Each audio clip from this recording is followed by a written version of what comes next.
This video is either going to do really well or nobody is going to care at all, and I have literally no idea which it will be, so we're just going to go for it. I've been doing stuff with video since 2008, when I was 3, or possibly 2, I don't know exactly which month this is, but it looks more summery, so I was probably 3. So as a result of that, I've recorded a heck of a lot of home videos in my life. Generally speaking, I've been very good at not losing them and bringing them forward from tape to disc to digital and then from one storage setup to the next. But there are still quite a number of things which I concretely remember recording or having at some point which I can no longer find. Today I'm going to talk about a couple of them with the most mildly interesting or strange stories attached to them and my attempts to track them down. Okay, first up.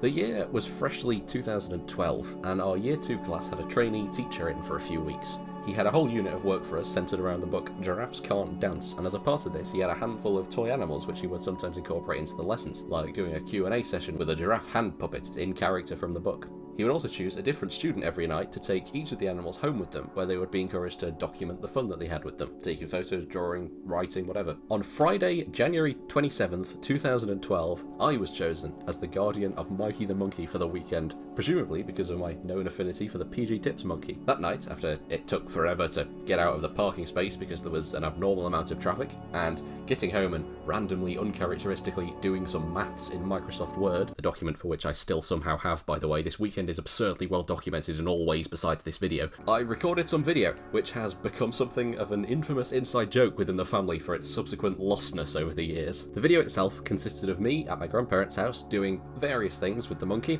along with my then too strong collection of PG Tips monkeys who I'd also taken to school that day, unironically genuinely named Monkey 1 and Monkey 2, a concept which even today doesn't seem strange unless I pause and think about it for a second because of how normalised and ingrained it is into my brain. I took some video of the Lego which I had built in the living room at the time, and then my grandma played along a bit with a bit where she read a short story I'd written about these monkeys, but with the joke being that she pretended not to know who the characters were. The video later progressed into my dad upstairs reading out the letter that I'd been given along with the monkey, talking about what I had to do, and eventually ending in the kitchen with the camera on the worktop pointing at a table on which I'd sat the 3 monkeys. After the video was recorded, I went back home with my parents and the weekend went on. I did some on-theme monkey-related homework in the form of some kind of spider diagram of information, watched TV, went to the shops, thrilling stuff, and then on Sunday night I recorded another video, this time in the format of Monkey the Movie 9, and then some footage of me dancing in the kitchen. The critically acclaimed Monkey the Movie and its 25 installments and copious spin-off material is a whole rabbit hole unto itself, but the point is that these were, if you couldn't tell, the films that I as a child made with these monkeys, getting up to various wacky antics.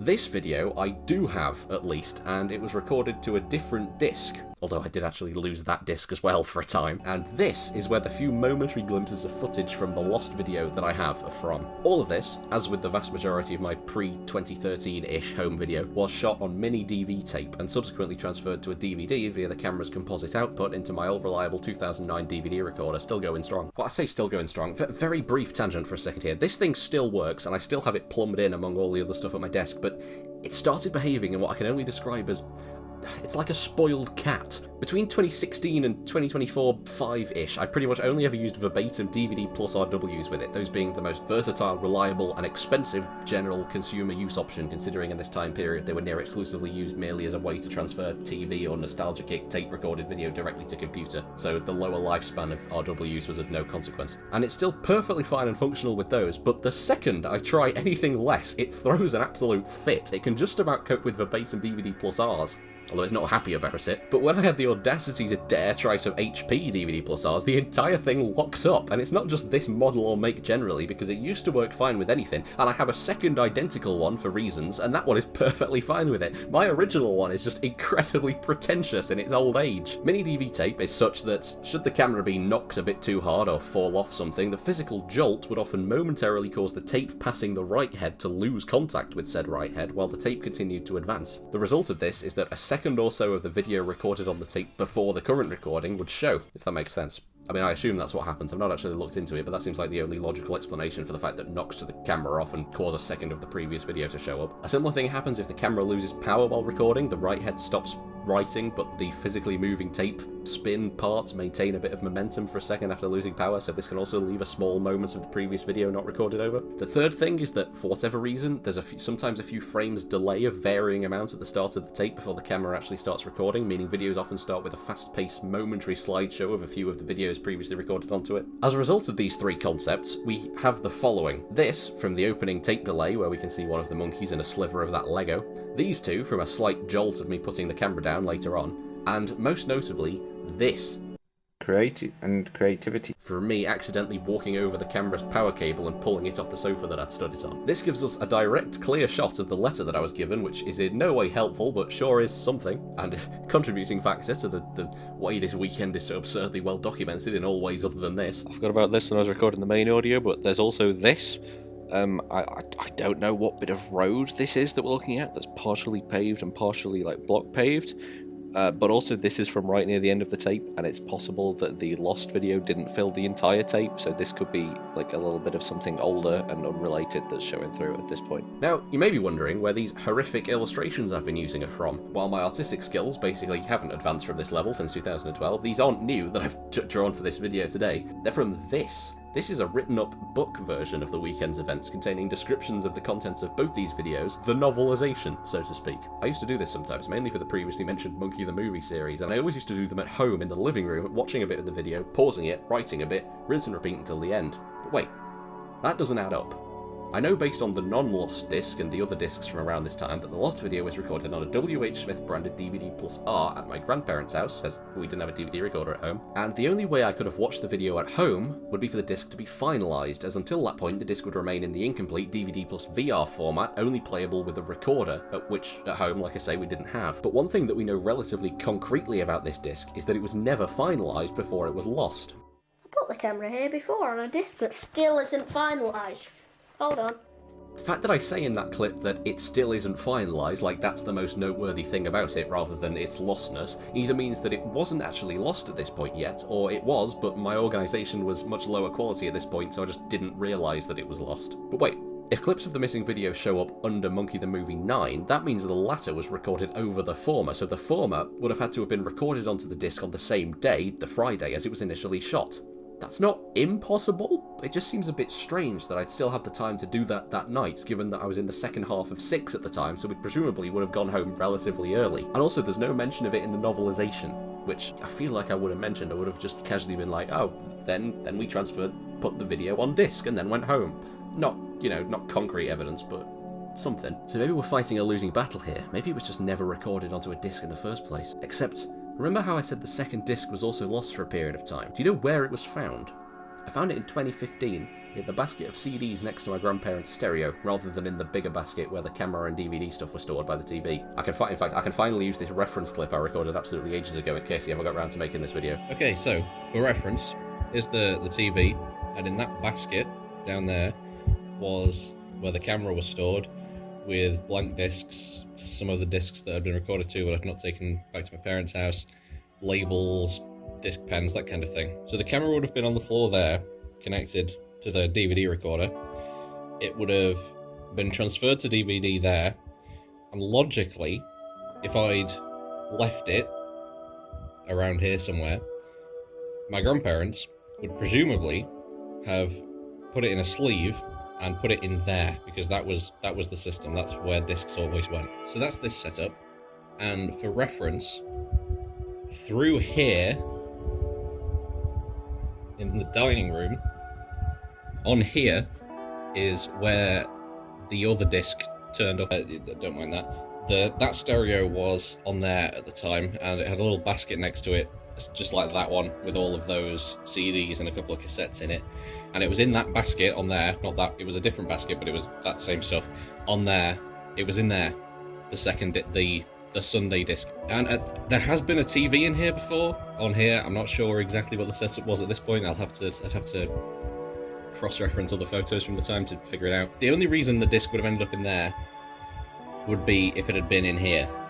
And the only reason I can think it would have been in here, around here, would have been if it was in that TV, because this one was finalised, so it could have been played in a different TV.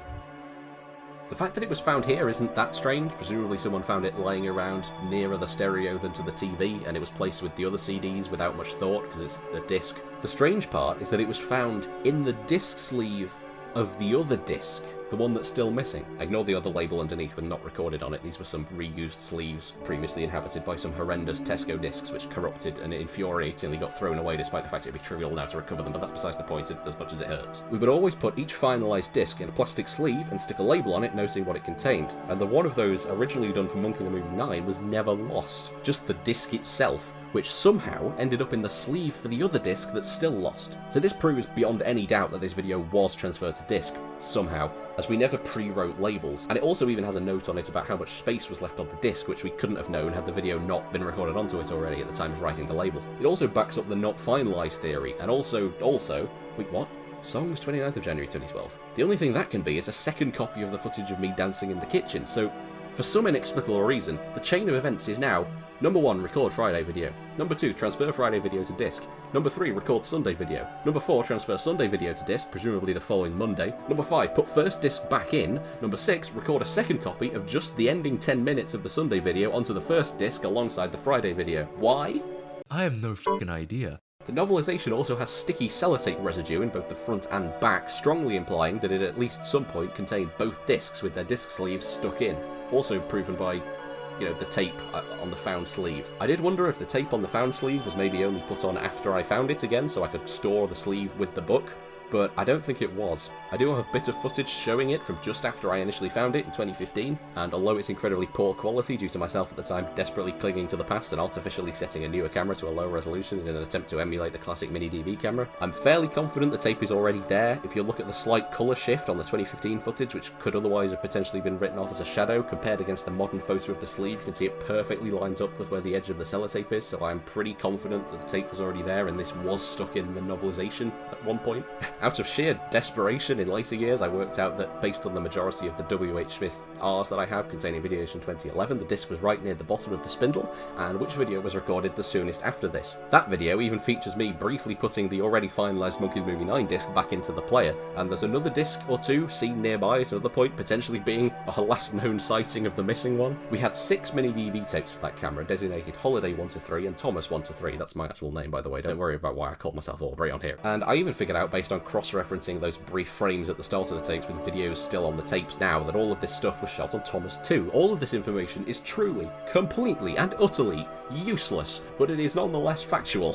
That short story I mentioned being read out in the Lost video, by the way, was actually a fictional version of this monkey ending up coming to stay, which I wrote as a hypothetical before all of this actually happened. And there are 3 DVD branded sleeves in this folder of short stories, but the missing one hasn't been retroactively put in here for some reason because of this. I've thoroughly checked that. My parents have entirely moved house twice since all this happened, and quite literally every room of my grandparents' house was completely emptied and or reorganised at some point at least once since then. I am truly at a loss to what happened here. So that's my story. And just a quick add-in to say that using the one good thing that Google search is good for, it's second to none reverse image search product identification ability. I have tracked down a monkey of the exact variety, because why not at this point? That's definitely the most bizarre and convoluted one of these situations. The majority of the others are just along the lines of, I remember recording this thing, but it never got put on disc, or the disc just went missing or corrupted at some point and I know nothing else about it. Or like, I recorded this thing and I remember putting it on a disc, but somehow the footage, the Windows Movie Maker project, the Windows DVD Maker project, and the DVD have all got lost or been deleted at some point, which is annoying and quite impressive that many levels of material have all gone, but ultimately not that exciting of a story. There's a few good ending cases, like where I thought I'd thrown out a corrupted disc only to discover I actually did still have it, and was then able to recover it with my modern skills. A pile of to be looked at. That's these are just blank, why are these here pile. And the I'm not entirely sure what's going on, so I'll come back to it when I finished pile. Over here is these aren't duff, these have things on, but they're not interesting things pile. And there is the disc. I say modern, this was like 2020, 21 kind of time, and I say skills. ISO Buster is the hero here. Or the footage of my first time playing Minecraft, which was recorded by a friend and creator of the truly classic video Top 10 Pine Cones, which he still had ages later and sent over to me.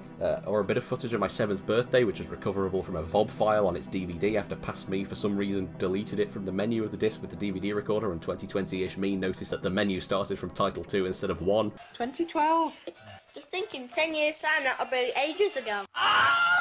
And another case where in 2015 I did the same and deleted a title in an attempt to help ripping another title on the disc, as the only noticeably damaged part was in this other title, which it didn't even work anyway. It's a really stupid theory. I mean, I was like 9, but still. Around that time, I then ended up restoring to basically cam ripping my own material with a camera in front of the TV in a dark, quiet room, but that was woefully impractical, so I never got very far with it, and eventually learned much better ways to rip damaged discs anyway, so that's all fine and by the by.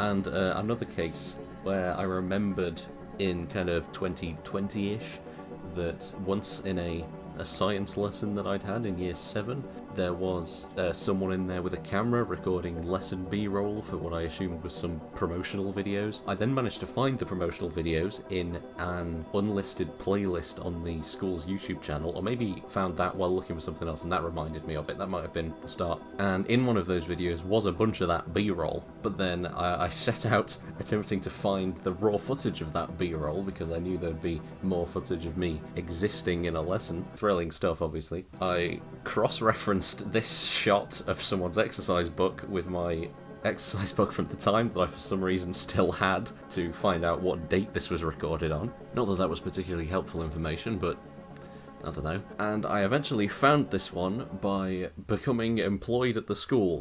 That's not technically, that's a bit of an embellishment of what happened, but it just sounds funnier when you put it like that. While snooping around the media department at the start of sixth form, where I spent a lot of time, I went through the various old hard drives that were in there. I checked SD cards, but everything had been overwritten with newer footage, even scanning a couple of them for deleted files just to see if I could figure out anything. But then I found this ancient Firewire hard drive in the green screen room / cupboard / office at the back, which I could not get to work no matter what I did, until eventually one day I nonchalantly took it home with me, took the drive itself out of the case, thinking maybe the case is just defective, connected it to an old PC because I didn't have a dedicated adapter for a caseless SATA drive at the time, and through Linux booted from USB because that PC only had one full SATA drive so I couldn't use the local Windows install, I discovered that sure enough the files for the project that I was looking for was by some stroke of luck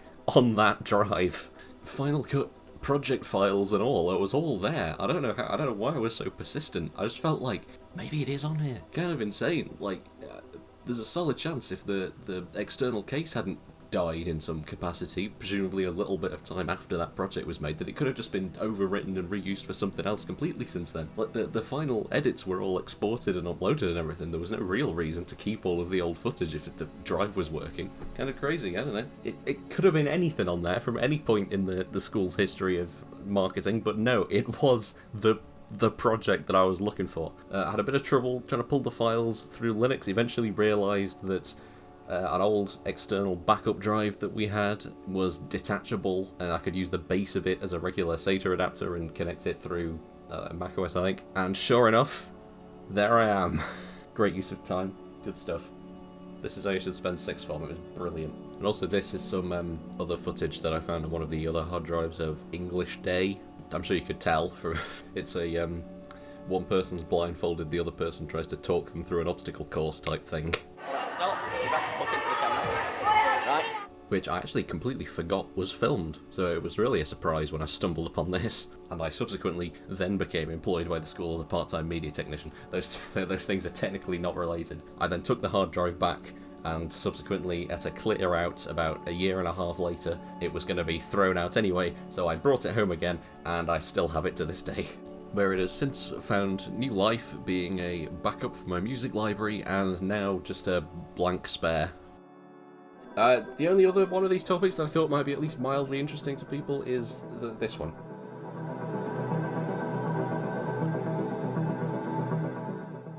When I was 5, back in 2010, I had an idea for a TV show format called The Amazing Show, which was essentially where I'd show off random household items and talk about how they were supposedly amazing in some way. I revived this a few times through the years for nostalgia trip purposes, and then eventually, basically, I turned it into an occasional video diary series documenting the gradual decline of my mental stability. Oh, I don't need to do a second series. I've established a definite proposition. Oh, look at me, I'm finished. I can just have a nice peaceful holiday. Oh, I've got nothing to worry about. Oh, everything will be hunky-dory as soon as I get back. I won't have all sorts of problems. I won't need to do a second series. I'm happy as it is. I can move on to the spin-off shows that aren't going to happen. Yeah, I don't know why I kept saving these under that umbrella. I never even mentioned it, really, in them. But whatever, the point is, when I finished year 6, the head teacher dug out a plastic basket thing full of essentially scrapbooks for each person in the class that the staff had made during our first couple of years at the school. But one of the photos in my one of these was this. Now this is me delivering a piece to camera to this little toy-like but functional video camera.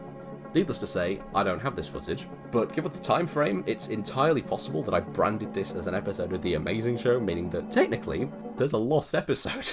Based on where this photo was stuck in the book, in with the stuff from reception year, it seemingly predates that first episode. 28th Of October 2010. Not that that inherently means I couldn't have still made one at school. I had the idea in my head for a while before I finally remembered to do it while I had the camera out at home. But that doesn't matter anyway, because I know from the placements of those little windows in the background that this photo is actually from year 1, and it's just in the book in the wrong place. Therefore, for this to predate the show's start, it would have had to have been taken in the first half term of year 1, as the first home episode is from the end of October 2010, which is possible, but entirely unprovable. The only evidence I have for this is the fact that I'm pretty confident that that beige protrusion in the background is a piece of topic homework I did about the Isle of Man on a big sheet of paper cut into the shape of the island. Because I do have a memory of sitting on the carpet at one point in year 1 and noticing that that was on a shelf next to me and thinking, oh hey, it's that Isle of Man homework or something like that. And there's a situation exactly like that. But that doesn't technically help anyway, because those topic homework projects were set at the start of the term, and we were then given the whole term to get around to doing them. But my parents were always very prompt in getting the ball rolling with me, so I'd have them done and over with as quickly as possible, so I could have just got it done within the first half term. So, and even if it is in the first half term, as I've said, I could have branded it as that anyway. So in reality, we're no closer to having an actual answer, and regardless of how I may have presented this video, it's still missing, presumed dead. I just thought this was funny that in spite of the smallness and age of this photo, there was actually like a tiny bit of evidence of some form in it by sheer coincidence. And finally,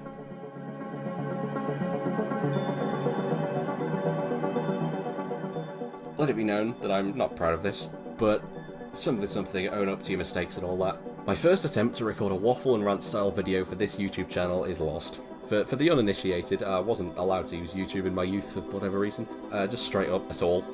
Copious lengths were gone to block it in every which way, and I went to equally copious lengths to break through anyway, and always prevailed. But as such, when I first thought I'd try my hand at making stuff instead of just watching stuff, this was my first attempt, which eventually got adapted into the file organization commentary format. I recorded it like this, just with my old camera, which I can't be bothered to fish out for the purposes of this demonstration, and obviously without the dedicated microphone. Some kind of vague attempts to cobble together some kind of consistent set while still maintaining discretion and making it easy to put away after the fact between videos were I to continue the format.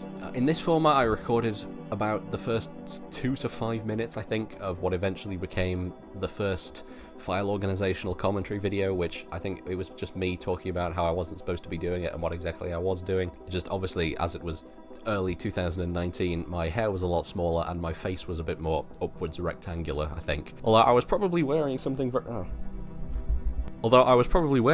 very close to this shirt. I specifically picked the thing closest to what I probably would have worn.